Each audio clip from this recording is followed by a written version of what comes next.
Nope. No. If you want me to. Usually it causes more grief. Okay.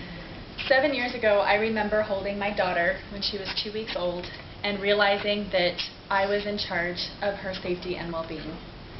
Most of us at some point in our lives will have to make this decision on whether or not we want to vaccinate our children. Vaccinations save lives. They can protect us from smallpox, measles, polio, or even whooping cough. Although vaccinations are extremely beneficial, there are individuals who believe that there are dangers. For my speech, I will be talking about some of the myths about vaccinations, the safety and monitoring that we have, and why we should vaccinate our children. Many individuals believe that vaccinations hold more dangers than benefits. One of these dangers people believe is sudden infant death syndrome. According to the Center for Disease Control, vaccinations are not the reason behind sudden infant death syndrome. The peak time for sudden infant death syndrome is 2 to 4 months of age. And during this time, that is when the infants are receiving these vaccinations. Another myth, or many studies have been conducted, and there is no correlation between sudden infant death syndrome and vaccinations. Another myth that people believe is that vaccinations cause autism spectrum disorder through an ingredient called thimerosal. Since 2003, the CDC has conducted 9 studies and has found no link between vaccinations and autism spectrum disorder. Between 1999 and 2001, this ingredient has been removed from vaccinations as a precaution, although it still exists in some flu vaccines. The U.S. has had a long-standing system of safety for vaccinations, and that starts with the FDA, with highly trained doctors and scientists trying to form these vaccinations.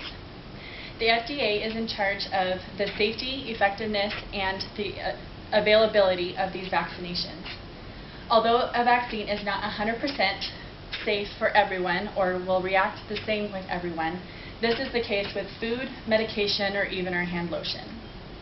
It can take 10 years or more for a vaccine to be approved for public use.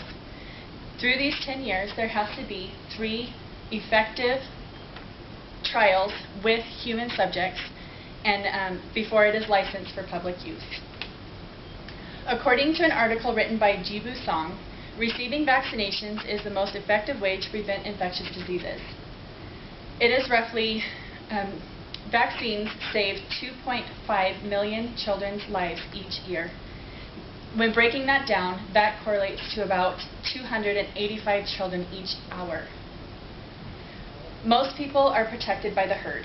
And by the herd, I mean that most individuals are vaccinated and there are a select few that are not. These select few are protected by the rest of us.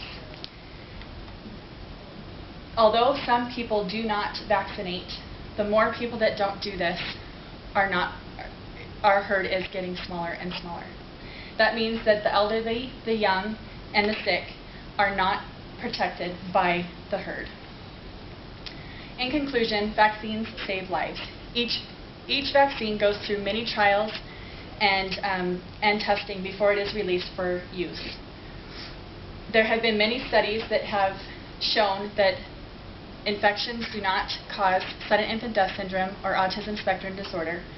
And for this reason, I urge everyone to vaccinate their children. Thank you.